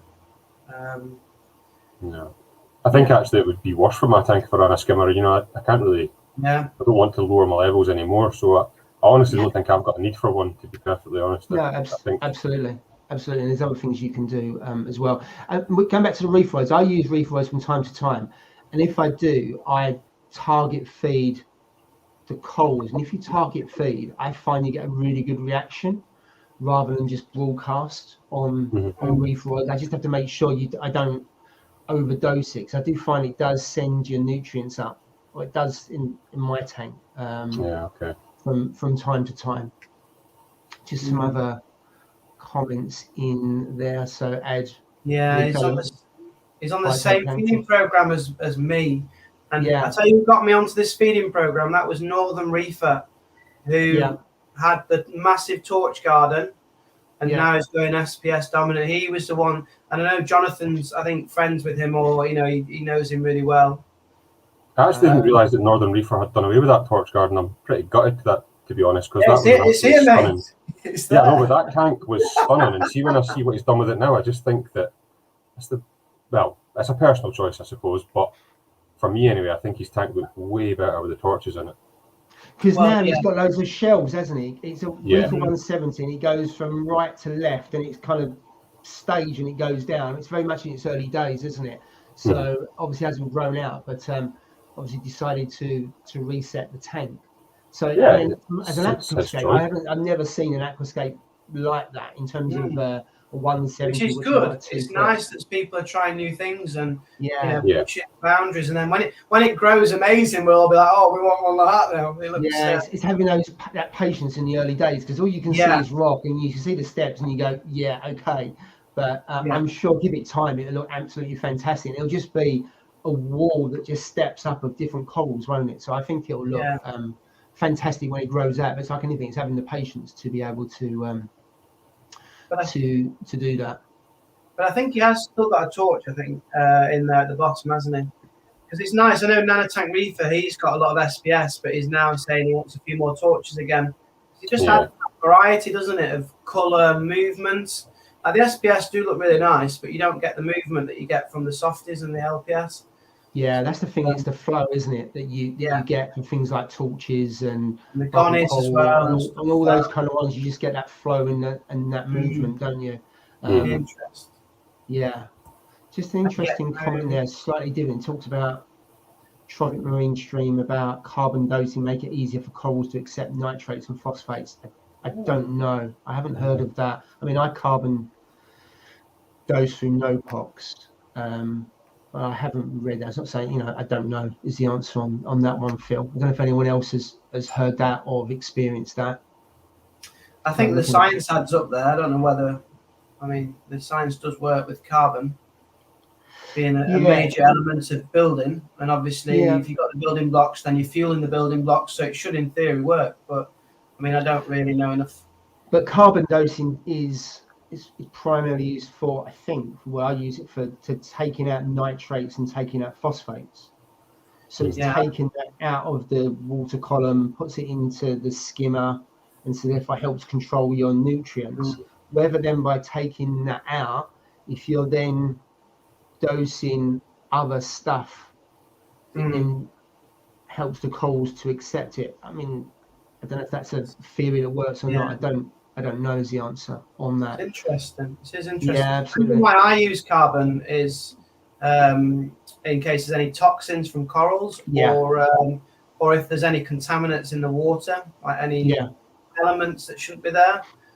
So I've got a bag of activated carbon in my tank, but I don't do carbon dosing. Is it the same thing, or is there a difference? No, it's completely different. So your activated carbon is what you put in to the tank, which is what you've got Red Sea and all kind of ones, which then takes out things like metals and other toxins that takes out. This is different. So NOPOX is carbon dosing.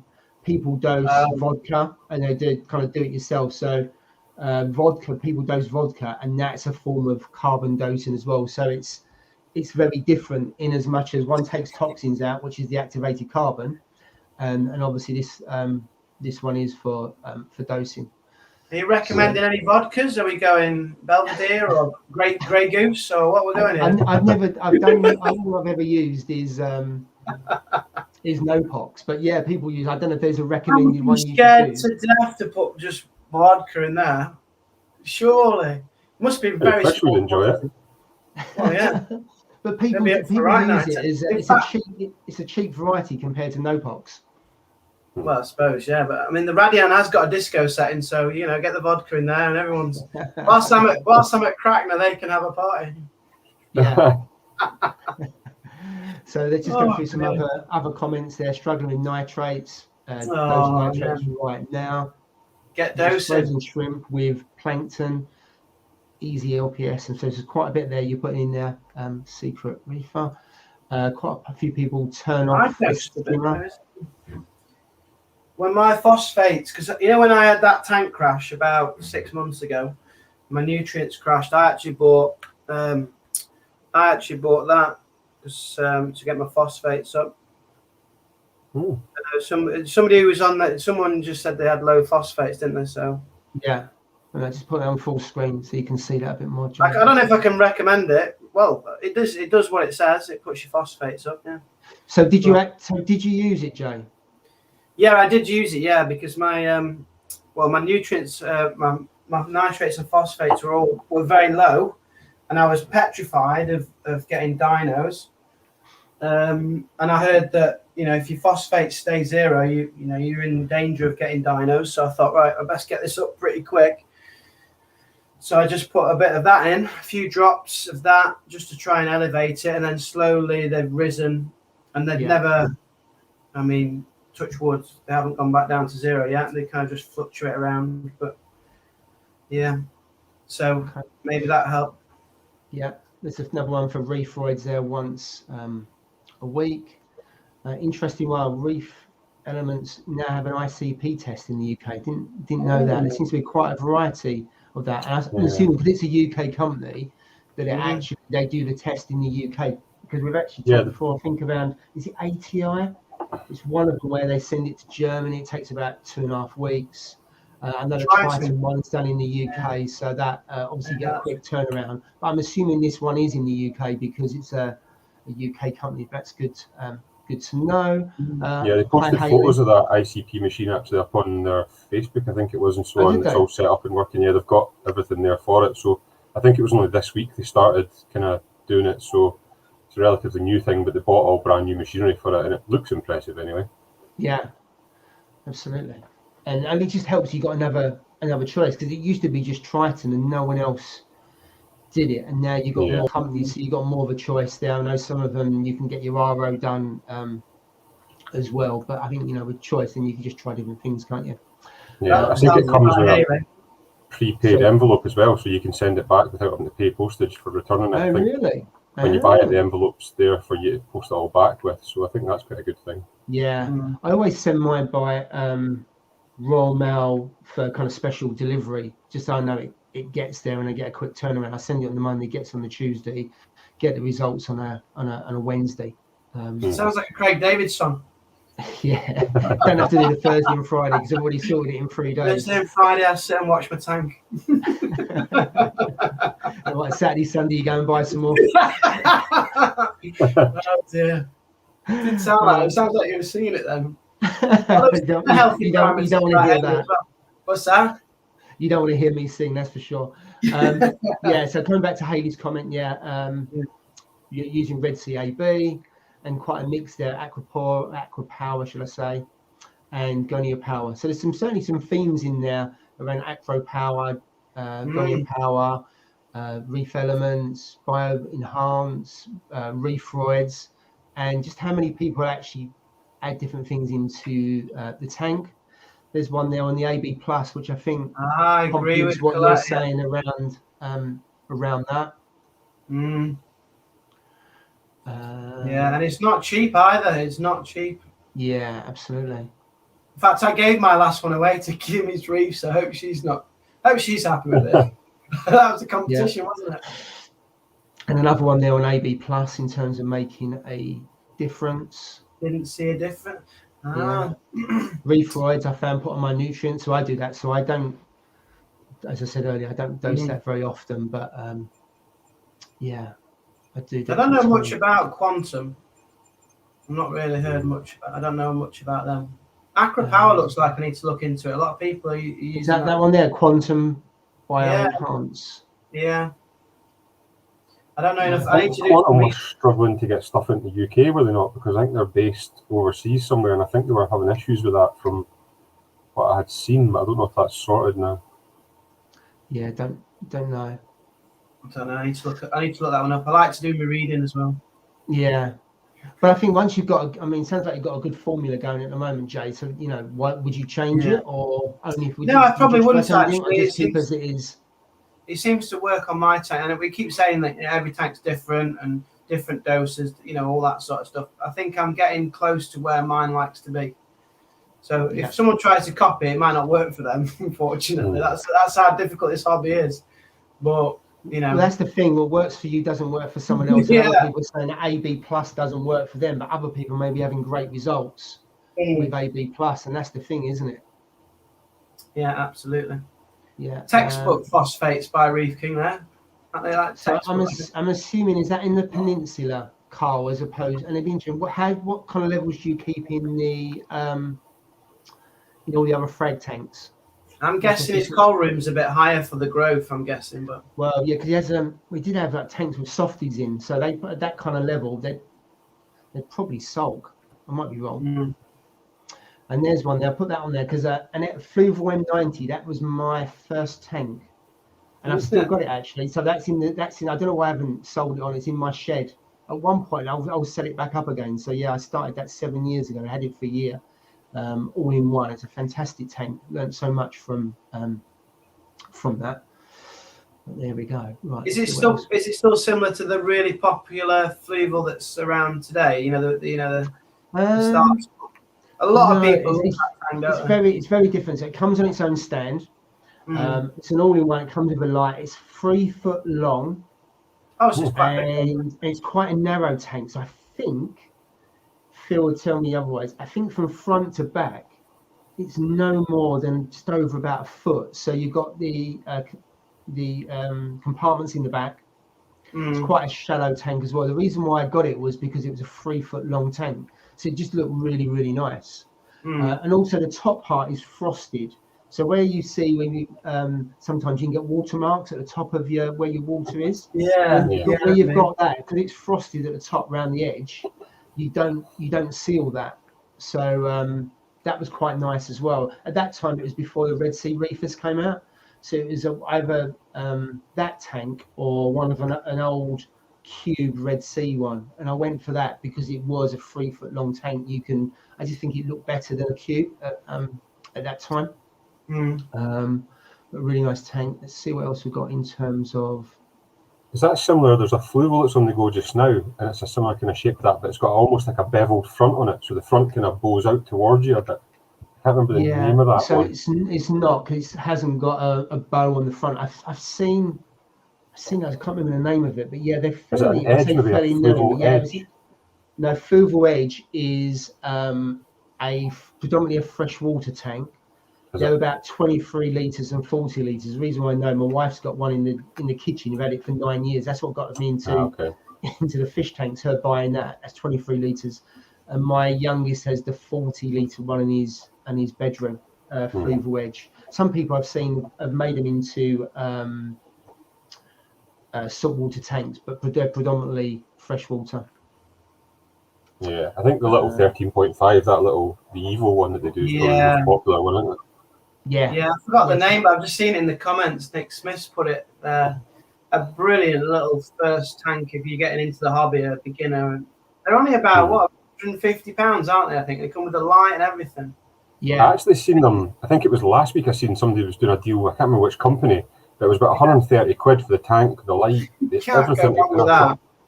It's a cheap tank. I mean, it's very similar size-wise to mine. It's not much different at all. Mine's a 15 gallon, that's a 13 and a half, so there's not much in it. And yeah, I mean, it's one of those you'll probably end up upgrading things, but if you wanted just to get started and you're only keeping softies and so on, then yeah, it'd be a great little tank, I think. And a lot of people, when you look through like Instagram and that, have those tanks and they're very successful. Yeah, they change lights and they change things, but they're great little tanks.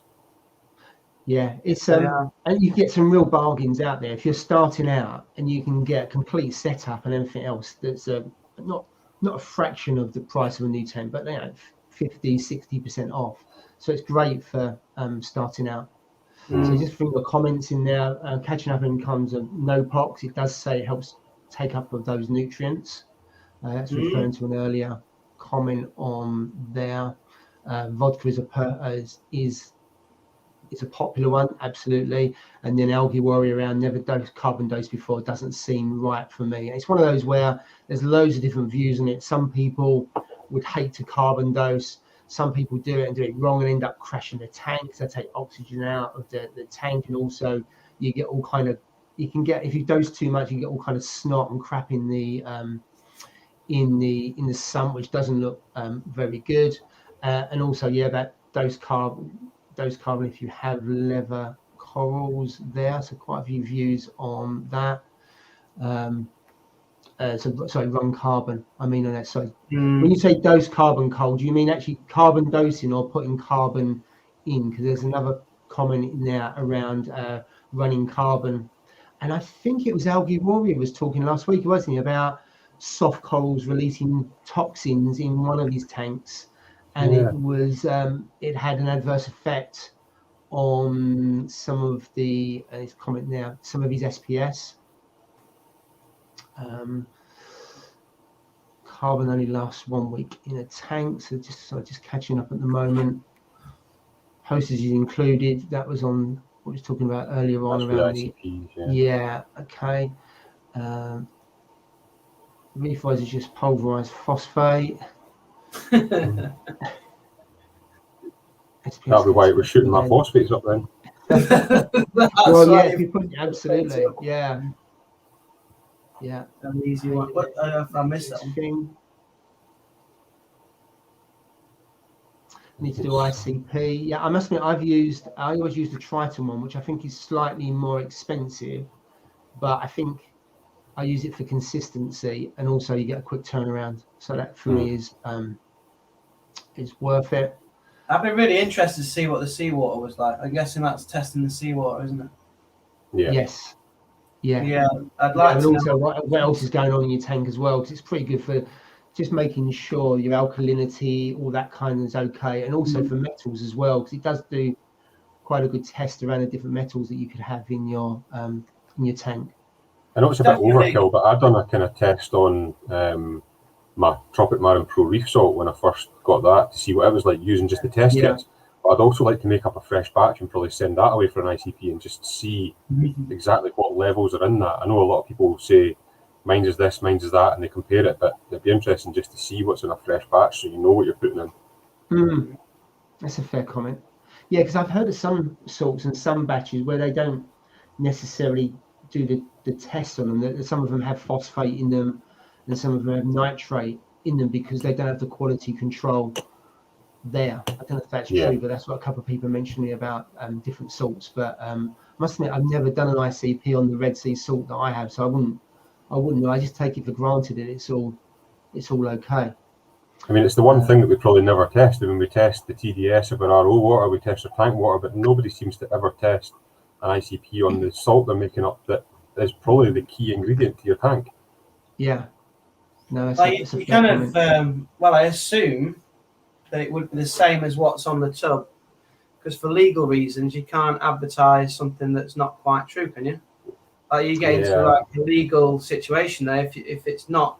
I mean, it might be slightly up or down, but it should be pretty much what it's saying on the tub, shouldn't it? Yeah, that it should be, but whether it is or not, Jay, is another question. If no one actually does the tests on it, then you'll never know on that. It's a fair comment. I think a really good comment here by Algae Warrior around observation and just watching your tank, because you can definitely take something up. The interesting thing on that is if one of your corals is sulking and everything's okay, what do you do?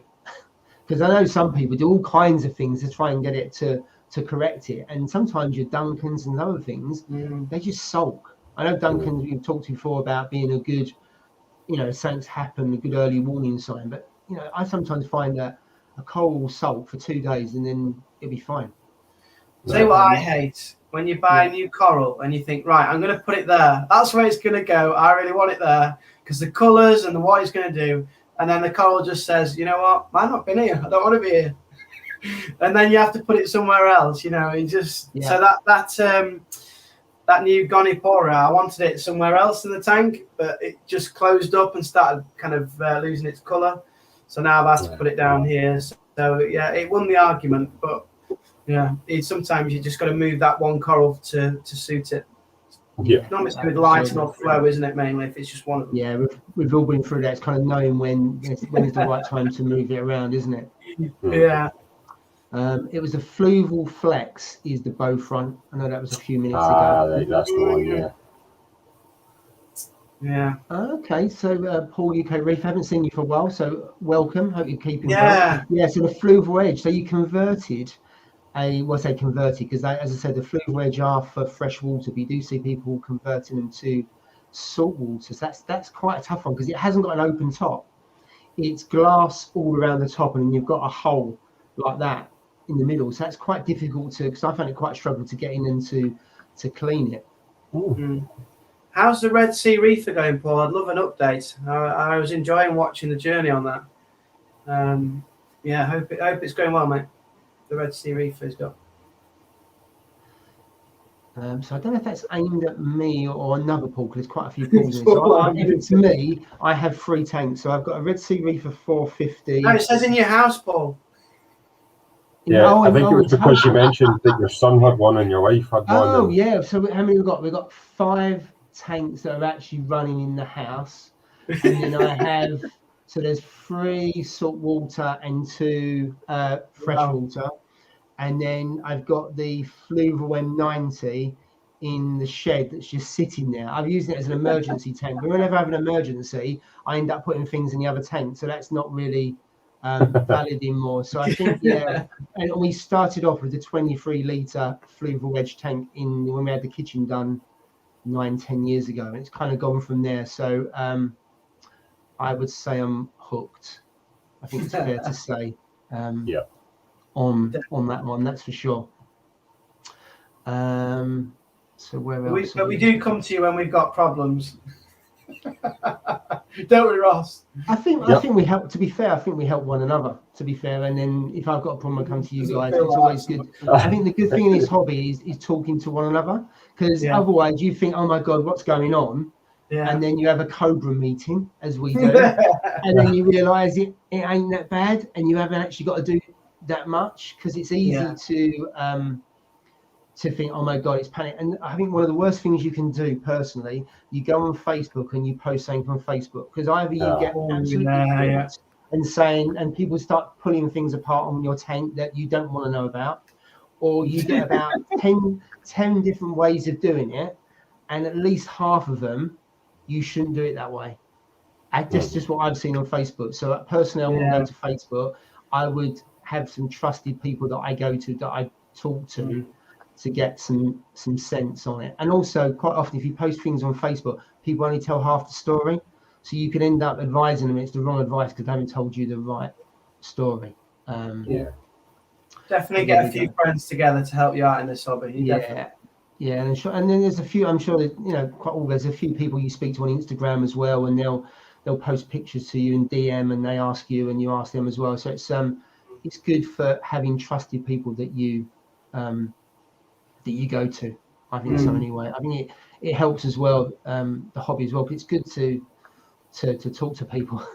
Facebook equals poison. I think Instagram is much better than Facebook. I used to use Facebook quite a bit. I must admit, I don't use it anywhere near as much as I used to. I just love Colin's comment.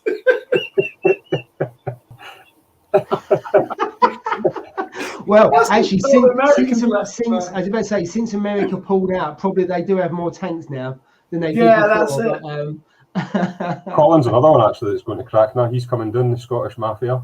So we've got the Scottish contingent coming en masse, are they? Mm-hmm. That is brilliant, Colin. That is absolutely brilliant. I'm going to ask him about his fish when I see him anyway. Ask him about his new additions. But that comment is brilliant. Brilliant. Yeah, some other comments there. Yeah, you're right there. The difficulty is, mixed reef is a headache. Yeah. And how do you play it through? Because if it's too clean, they just sulk and shrink. And if it's too dirty, your SPS tend to lose a little bit of colour. LPS, I find, are okay in both dirty and clean. So they kind of sit in the middle, I think. I found the LPS the easiest out of all the groups. Well, the 3 major groups. So really, long and short of it is, when you first start out, don't go mixed reef, Jay. Yeah. But, it's go big or go home, Ross, isn't it, every time? That's cool, mate. You're learning. That's it. You've got to.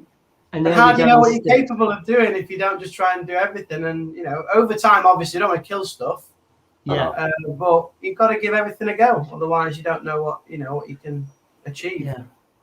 No point settling for mediocre tanks. True.